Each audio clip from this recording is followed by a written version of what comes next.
Before I start this video, I just want to say I know where you are, and I know the struggles that go into looking for friends and feeling lonely and just wanting to have somebody that you're able to confide in and hang out with, just have friends, and I know how tough it is to struggle with finding someone that you can connect with, and I've also learned how to effectively look for friends, and specifically I've been using Bumble BFF. It is something that I discovered when I moved to San Diego, and it's really changed my life. I was not able to make friends at school as easily, and I just wasn't able to make those strong connections and friendships with the people that I was meeting. So being able to actively search for friends and be able to come in contact with other girls that are also trying to make friends was really life-changing for me, and I'm just so happy that it exists and that I have somewhat learned how to navigate through the app and be able to filter out the people that I don't want.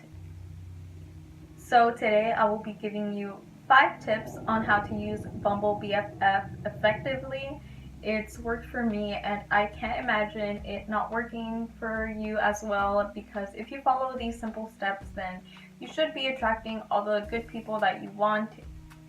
So for the first tip, it is choosing pictures that really show who you are as a person, whether it's showing some of the skills that you have, your professional career, your hobbies, the types of friends that you have, whatever you feel is really important to who you are, you should show that through your pictures. If they don't bother reading through your bio, then they should at least have a pretty good idea of who you are through your picture. That's the first thing that they see, and they should be able to get a lot of information just from your pictures. So that's definitely one of the things that I look out for when I am clicking through someone's profile. Tip 2. You should try and link your social media to your profile. Right now, you can only link your Instagram and Spotify. I have both linked on mine, and I feel like it really adds some depth to what you can get from the pictures that you've already uploaded. It adds more personality to your profile, essentially. I really like having music because even if your bio or your pictures don't necessarily match up, if you have a common interest in the music that you enjoy, you might have other things that aren't so obvious, or you can even just bond over certain artists.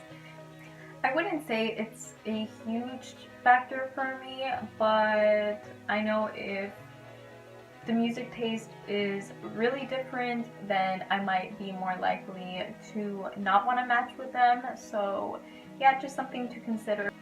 And just to go along with that, I would add your social media handle just in case you end up not matching with them. If they really like you, then hopefully they will add you on Instagram and send you a message, just in case, and I know a lot of the time I don't go on my app that often, so I kind of like it when someone will add me. That way, if I haven't gone through my matches, then I've already befriended you elsewhere, and I can take the friendship outside of the app.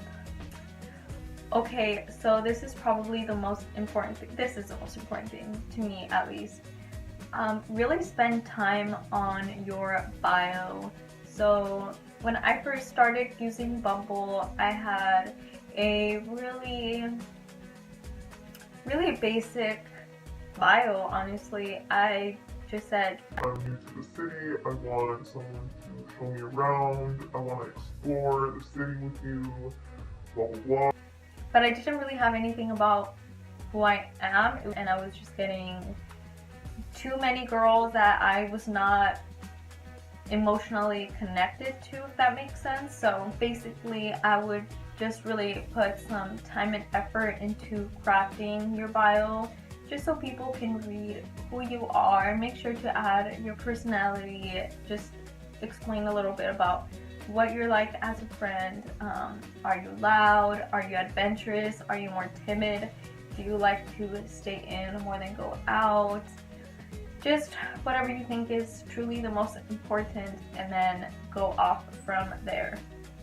And actually, I will typically not even give people a try if they don't have a bio, just because in my head I rationalize that if you were actually trying to make friends, then you would put effort into me getting to know you, and you know, you're just taking this more seriously and you actually want to connect with people. So this next step people might overlook and not think it's so important, but setting your distance, radius, and your age range is pretty important if you think about it. You don't want to be matching with someone that is 100 miles away from you if that's not really feasible, if you don't have a car, if you just don't want to spend that time traveling too much.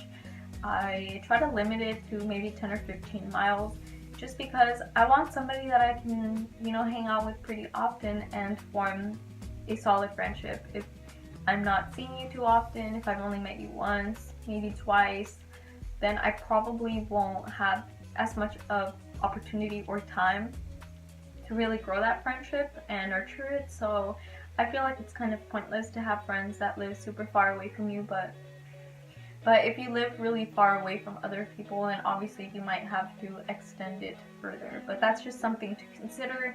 The same with age.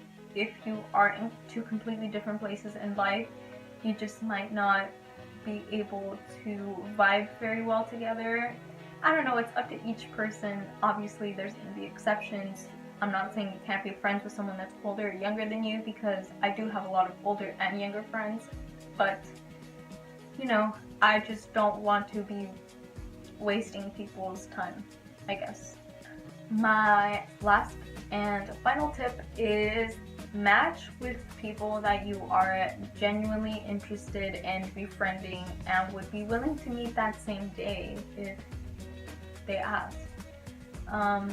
This was something that I kind of had to learn the hard way, because there were times where I tried to force interest with someone else, and in the end it was just pointless and it was a waste of time. So I've just learned to not really go too far beyond my interest. I mean, you obviously want to have an open mind, but you should really analyze who you are and who that other person is.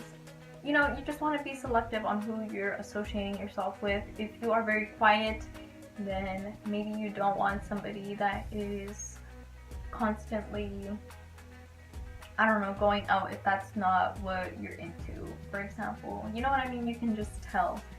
So those are my tips on how to make friends on Bumble. I've learned a lot of lessons through this. I hope that you guys use these tips. I promise you, you will have so much better luck if you just try a few of these at least. But my biggest takeaway is having a good bio. The bio is like the thing that will change your Bumble experience. So yeah, I hope you guys enjoyed. If you enjoyed this video, please give this a thumbs up and subscribe. I will see you guys next time.